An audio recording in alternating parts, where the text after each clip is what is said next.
Are you a sensitive soul who sometimes feel overwhelmed by everything that your nervous system is trying to manage?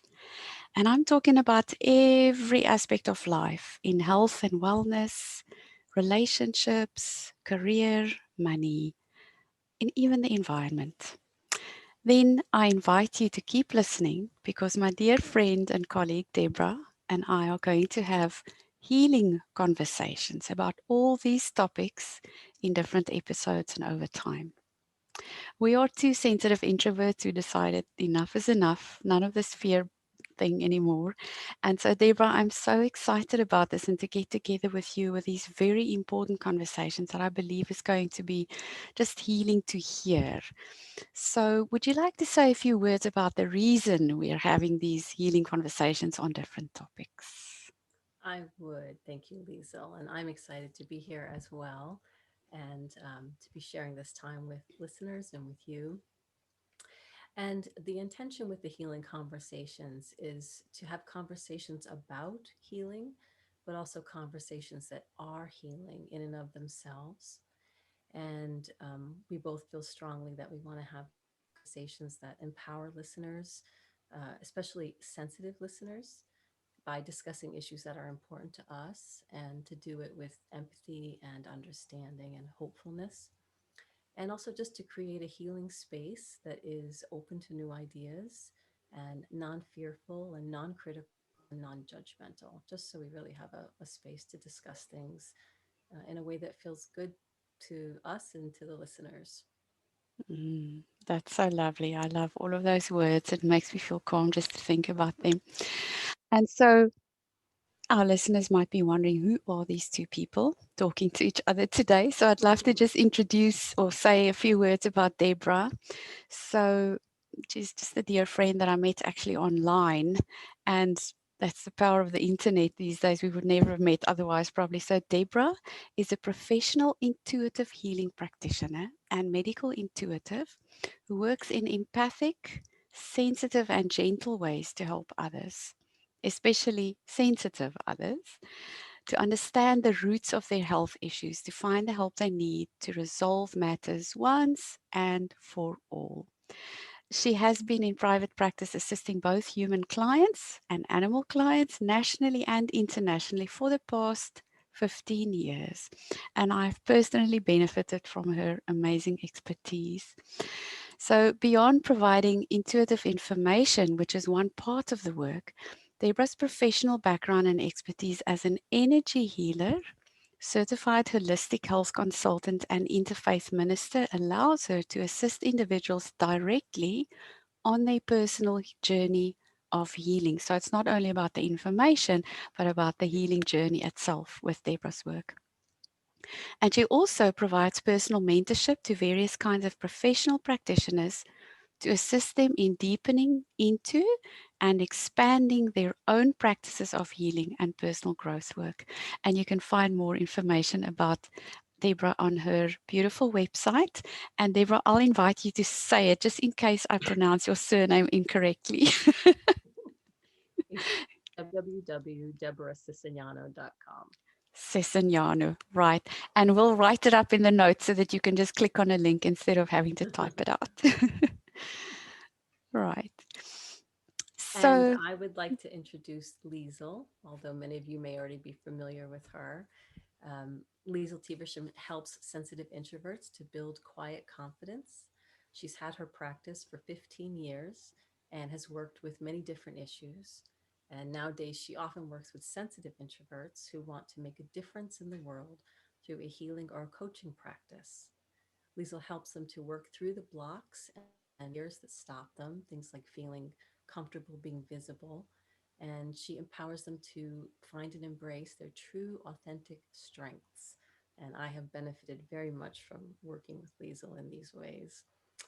She also loves to support those going through grief or loss and to find peace and freedom again. Some of her favorite tools are emotional freedom technique, which is often known by the acronym of EFT or tapping, and the Clifton Strengths work. And when those are used together, they provide a solid foundation for any introvert who wants to make a difference in the world in their unique and quiet way. And I have loved working with Liesel myself personally, and I can't recommend it highly enough. It's just a really wonderful way, especially if you're sensitive, to bring your own strengths forward even more. And to find out more about Lisa's work, you can find her at www.savvyselfgrowth.com. Thank you. Thanks, Deborah. So I'd love today to dive into today's topics, which I think is a fantastic one given the times that we're living in. And it's about health information and how it is delivered, its effect on us, and how we can be empowered as we evaluate that information and then make choices about the sources of our information. So, Deborah, I'm going to leave this in your hands. I know that you have such expertise in the area and beautiful thoughts, and it is one of the things that just can freak me out completely is reading something, not knowing what to do with it. It makes me afraid, and then I don't know what to do with it. So I'd love it if you just started us off with why this and how it came about. Right, right. Yes. And this is a topic that's really near and dear to my heart, not just as somebody who works with health and information all the time with other people, but also because I'm a sensitive person myself. I've had a long health history myself, and information used to scare me on the regular. And my approach was either to get totally freaked out by what I found, or to avoid completely and not want to talk about it, not want to look at it. And really neither of those options ended up being good for me, good for my life. And it's been a long journey getting out of that now. And now I ironically work with providing health information. But I had something happen a little over a month ago that really showed me the power, positively and negatively, of health information. And that's what sort of prompted us to bring this issue forward in our first healing conversation. Mm, So I had, it was at the time when the vaccine was just rolling out for COVID 19. And at the time, I ended up having communications with two uh, women that I respect very much. I consider them both mentors in some ways for me. And we just so happened to have conversations about this at the time because it was in the news and happening. And the first conversation I had with one of my mentors was wonderful. It was very calm, it was very balanced. She was very clear and positive about the benefits and what this represented about a change in the situation, the larger situation that's been going on. And we just had a really open, reassuring conversation about it, which felt good to me. I haven't had a vaccine in a really long time. And so it would be almost like something new to do. And I know people certainly fall on both sides of, wanting vaccines and not wanting vaccines in general.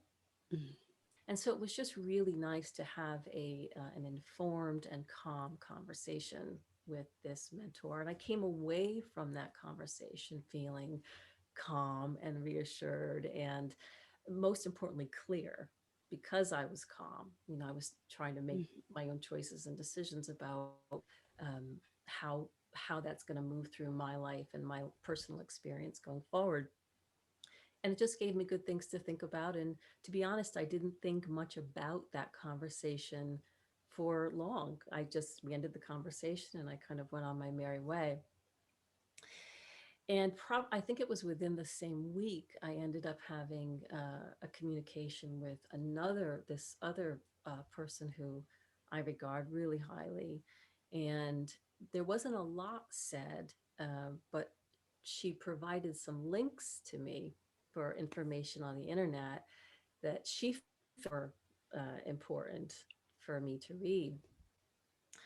And I wasn't a minute into these links before I started to feel, I literally felt the ground disappearing underneath my feet. The mm, nature of what she had guided me to was frightening. And for me, for me, it was frightening and didn't make a lot of sense. And because I am sensitive and my work is in a sensitive realm, just the energy of what I was reading, and the platforms that this energy was coming through, I physically felt unwell. Mm, It was so visceral to me that I to me it was like Alice in Wonderland falling down the rabbit hole. I very quickly kind of lost my bearings with what I was reading, what was being said, and just the nature of the platforms that these links were sitting on. mm, I wasn't on any of those links um, for more than 10 minutes combined. It was maybe 8 or 9 minutes, and I had to shut it off. I felt like the room was spinning.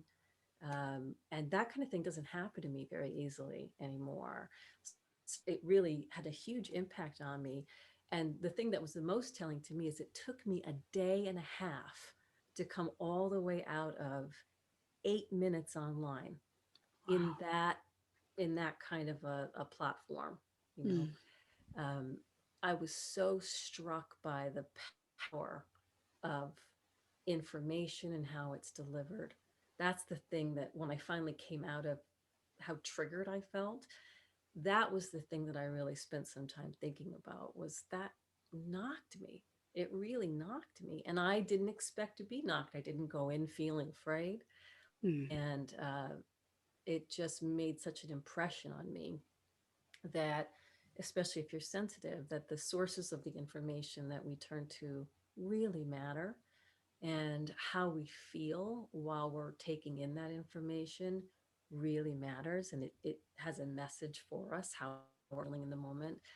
And then it also reiterated to me that we have to have tools and techniques to get out of it, because any of us can stumble onto information that is, yeah. triggering, or fear inducing, especially with the internet these days, or the news, or wherever we get our information.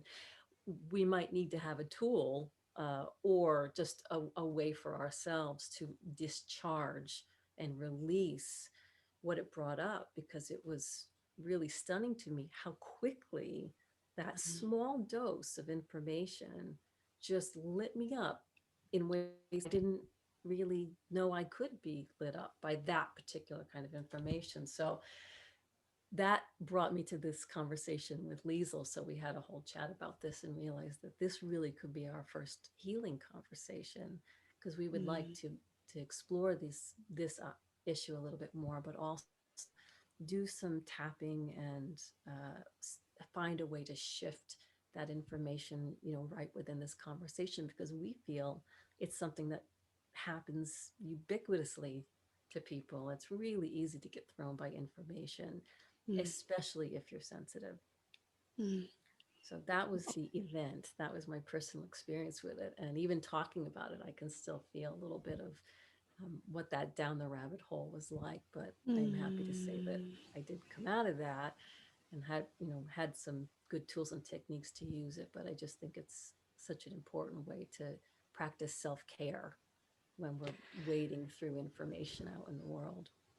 Yes, yes, Deborah, that's just the most fantastic topic, because it's not about, like we said before in our private conversations, it's not about the issue, it's about the information, because the issue can be any issue. It can be, at one stage I was having trouble with my eyes, then I was having trouble with my teeth, and then I was having trouble with, all of these bits, and I had exactly that same thing. If I go onto websites and I try and read up to educate myself, there can be total freak out. Doesn't matter the content or the subject or the topic.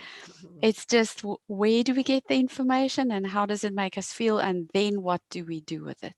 Yeah, exactly. So, this is a perfect topic for the stressful kind of times that we're living in. So then, what thoughts can you bring to this that's helpful, and because especially because since we're talking to sensitive people who have Yeah. nervous systems that can overreact because we feel things quite finely tuned. Yes.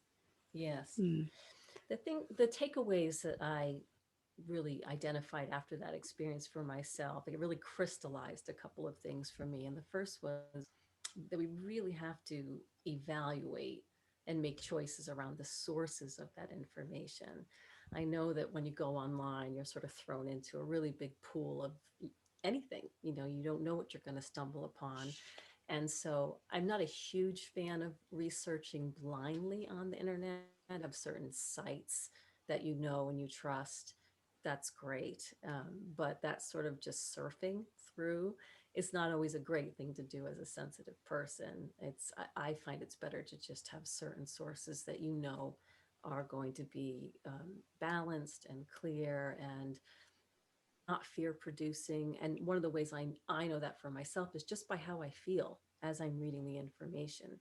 Mm, If the information is taking me down a scary path, and I'm picking up the fear that's coming across through what's being written or who's writing it, um, that's not a good place for me to be, as opposed to if I'm reading something that just is sort of factual, there's not a lot of energy around it, beyond just being information. And I think that's part of what threw me in this situation was because one of my mentors had sent me those mm, links. I mean, I'd certainly heard and seen and come across that information in other places, whether it was on television, it certainly had crossed my path. But because in this case, she was the source, that was mm, what threw me, because this is someone I've known for a long time and I really respect her. And I was so confused by it. It seems mm, so out of character. So in this case, I don't know that I would be able to make a different choice about the source because she was the source. mm, But I very quickly recognized that I was reading something that was really out of alignment with who I am, and what I believe. And I knew that by how it was making me feel. So I just had to mm, pull myself off that site right away. So, mm. really evaluating those sources of information, even if they are sent to you by people that you know and love and trust, they may not be right for you. And it wasn't right for me. And I knew that by how I felt and how I felt after. To have a day and a half to come back was like, I really did fall into that rabbit hole. So, making Yes. really good choices about the information that we take in, and not just by what we're reading and thinking, but how we're feeling. That's for sensitive people, that's one of the best compasses. If something's making them feel really off, it's probably not Mm, a good source of information for that person. And then perfect. the second takeaway for me was it really highlighted how important it is to have ways to release the things that we don't want to be caught up in, Mm, feelings, emotions, fear, stress, and anxiety. And there's a lot of wonderful modalities. You and I have certain modalities that we love and that we use. But even beyond a modality, it might just be something, a way that works for that person, going out and taking a walk, taking a hot bath, spending some time with an animal or a friend, something that pulls you out of the energy of what you were just in, the feelings of what you were just in. It breaks that cycle right away. mm. Really understood even more so the importance of that when I wasn't able to get myself out, for a day and a half. That it's Yes. so important to have those techniques or tools or ways for yourself to discharge that energy. Mm, And then the third thing, which is related to that, was how important it is to find a way to move back into balance, which we can't do until we've sort of discharged whatever got stuck for us. But the importance of moving back into balance is because from a balanced place, we can make clear choices and clear decisions about what to think, what to believe, what to do. But that mm. clarity gets completely obscured when we're freaking out. And Yes. so, A, we don't want to get freaked out. B, we need to have tools for if we get freaked out. And then C, we want to come back to that non freaked out place You're so right. that we come back, in our kind of our whole clear balanced self. So I think in there we can make good decisions going forward, not just about information, but whatever we may or may not want to do about that information. We might want to act on something, Mm, but we can't make decisions about it when we're in that really charged, triggered space.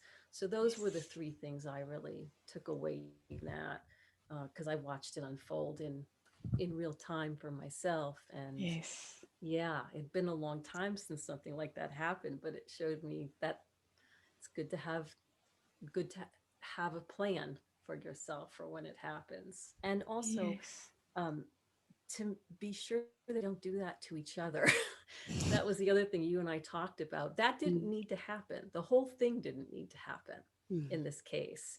I think one thing that as sensitive people we have to be really careful of is that we don't share or perpetuate this pattern with others, that in our wanting to share information and maybe for the good of other people, we don't share it from a place of fear.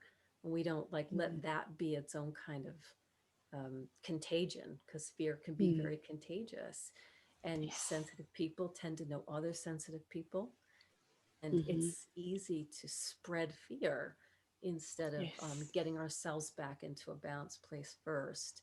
And then, if we're going to have a conversation with somebody about a topic that might be triggering to them, we do so from a place that's mindful and considerate, um, and more empowered and more hopeful than just sharing things along that can build like a snowball, build that snowball of fear.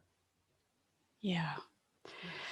I so love everything you shared, Deborah. And just, on this very last point that you made, is I know in a previous conversation we sort of talked about how I've seen in groups, forums online, how people do share information from an almost dramatic place, Mhm. like having a bit of dramatics going on inside. Have you seen this? Or what about that? So it's like this kind of energy. And then the words that you used at some point was that stayed with me was they scare each other.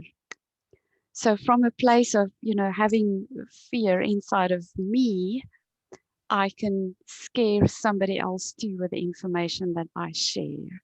So scaring each other is We don't is recommend it. no. we, we don't recommend it. Yeah. No.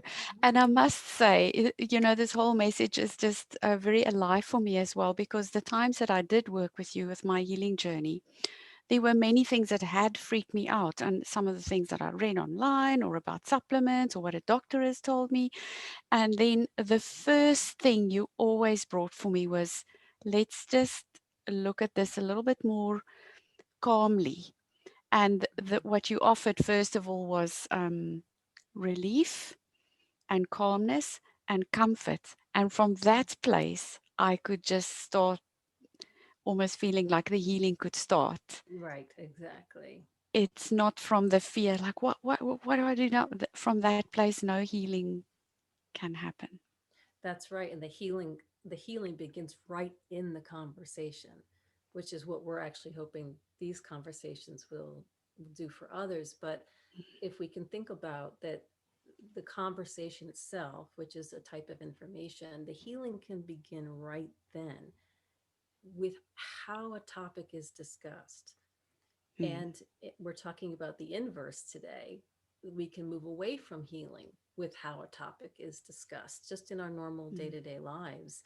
And mm, so it's just a place to bring awareness and bring our sensitivity to the conversations that we're having with each other, the information that we're sharing with each other, so that we can all move out of the fear together, for any mm. kind of person, but especially for sensitive people, to be aware that we're not feeding that kind of stress and anxiety, but we're actually going to make an attempt consciously to mitigate it, to come out of the fear from the words that we use and the tones that we use and the reassurance that we can give one another.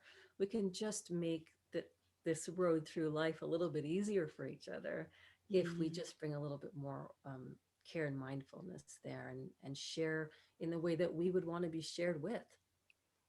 And I know yes. from my own health history, I've always done best when I was working with people who brought that kind of sensitivity and empathy and mindfulness to me in my healing journey.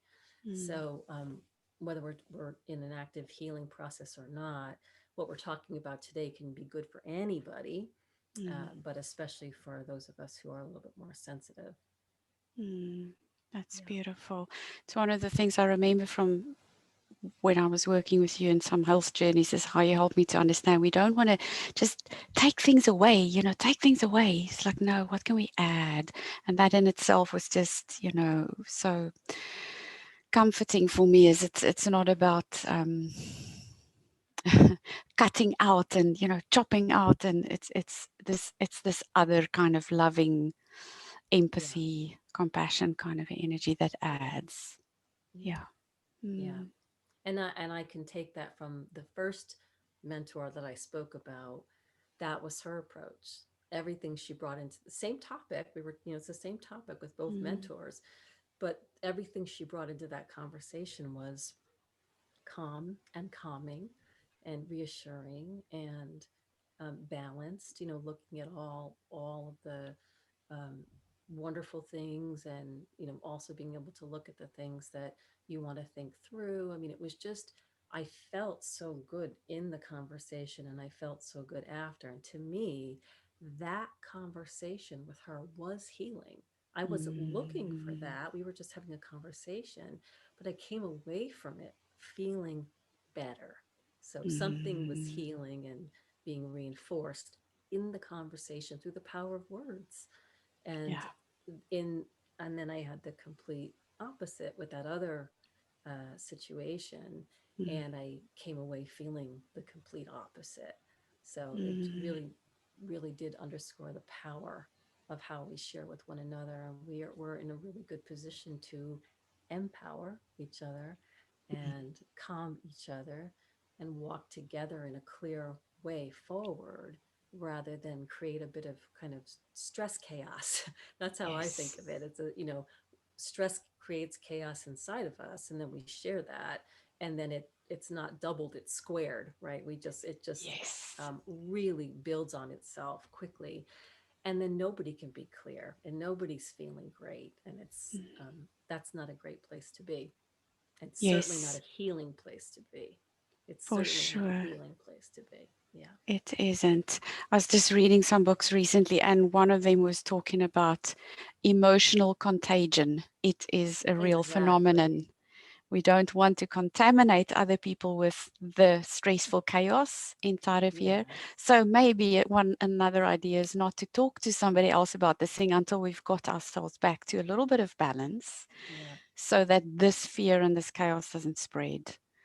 Yeah. And Unless we're talking to somebody to help us through it. yes, If we have a good friend or a family member or a mate who can help us disperse that mm, energy, or a practitioner who helps us disperse that energy, after we've dispersed and discharged it, then we're in a mm, good position yeah, to just talk or post, right? Because a lot of mm, this can move very quickly on social media, that kind of fear and anxiety.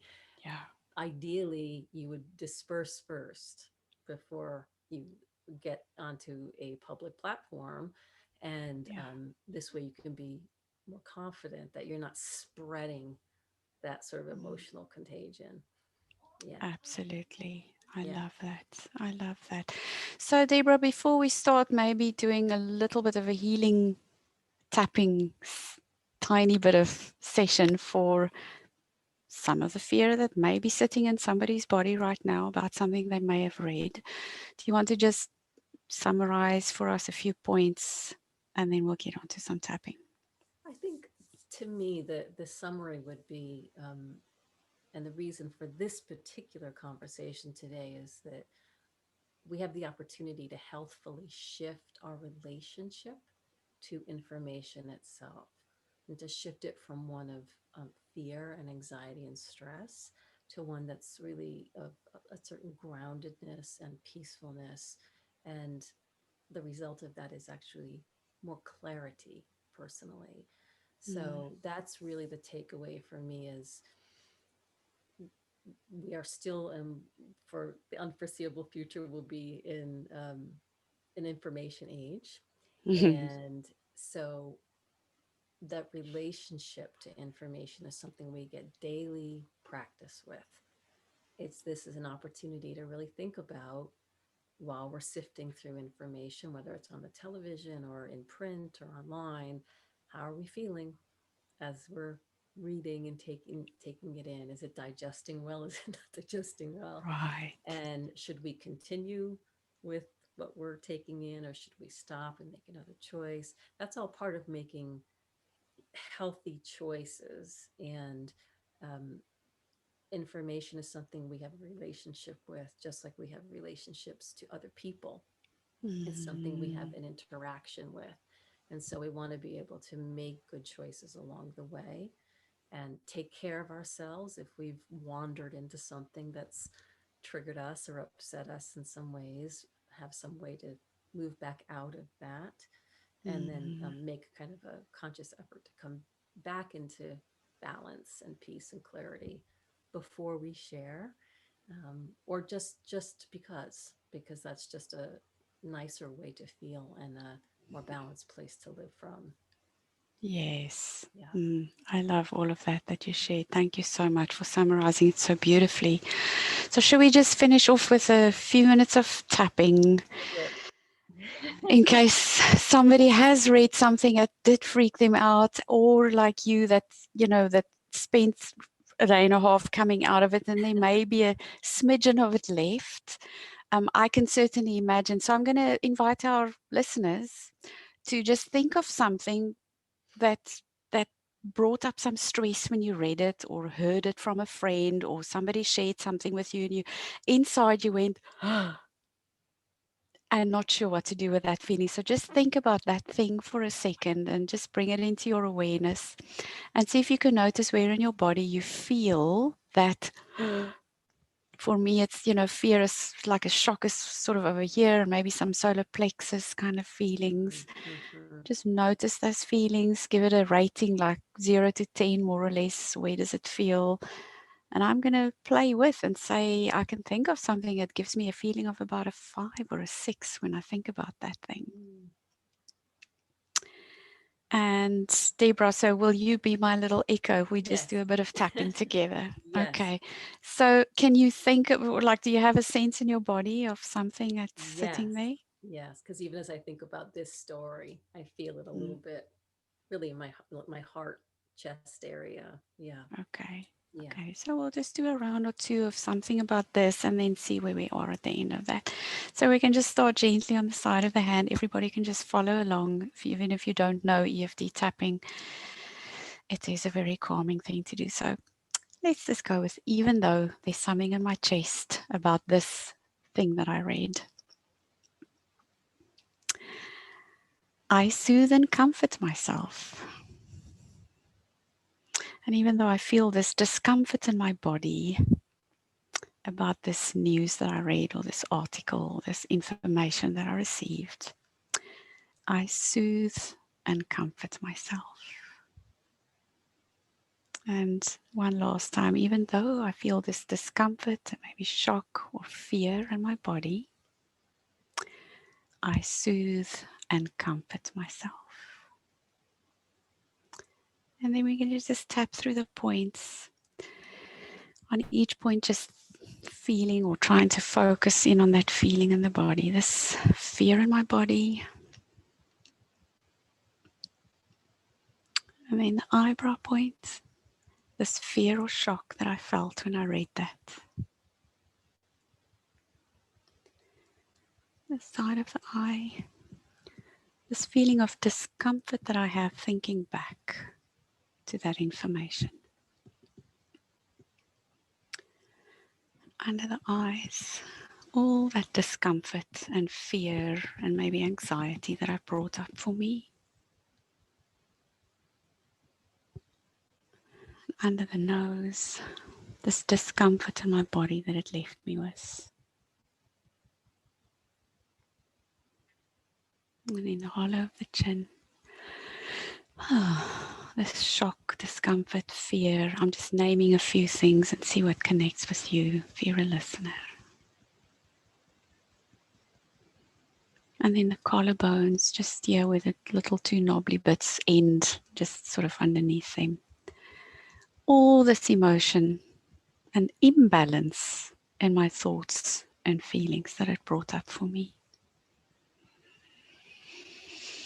And then under the arm, and I'm letting it go now. I'm just releasing the amount that's right for me right now so that I can come back to balance. And I like tapping the inside of the wrist. There's a lot of points there going to the fingers. Releasing this remaining fear and shock and imbalance and difficult feelings about this.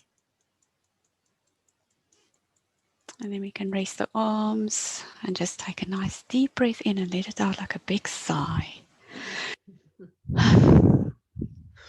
Hmm. And let me just check in with you. How are you doing and what do you notice? Well, I feel better. I feel better. Um, it's interesting how it goes from thinking of one event to just kind of put you in the pool of the feelings, whatever they might be attached to, and then that just sort of starts to, like air coming out of a balloon. It just sort of starts to come out, and that feels nice. Feels nice for me. Yeah. Yes. Yes. Yes, wonderful. So, just for our listeners, you can keep doing this. You can replays and then play that part again, or just sit and do some of your own, like just silent tapping. You don't need to say a word, just tap through the feelings. If you read something or you encounter something, it's like, oh, freak out. Remember this bit of tapping and just tap it down. A few minutes will do it so that we can come back to balance, as Deborah shared so beautifully. Oh, my word, Deborah. So, this was a beautiful conversation. I feel better just for having had it. Me too. Yeah. Thank you so Yeah. much for Yeah. coming up with the idea and bringing this together. And we will be back with more on different Yes. topics. Yes. Yes. And I just want to thank the listeners for being here and for sharing this time with us. And we just look forward to meeting again when we get to do that. Yes, yes, Yes. definitely. We are going to chat some more about healing things for sensitive people. And thank you to our listeners. And may you be blessed and feel whole.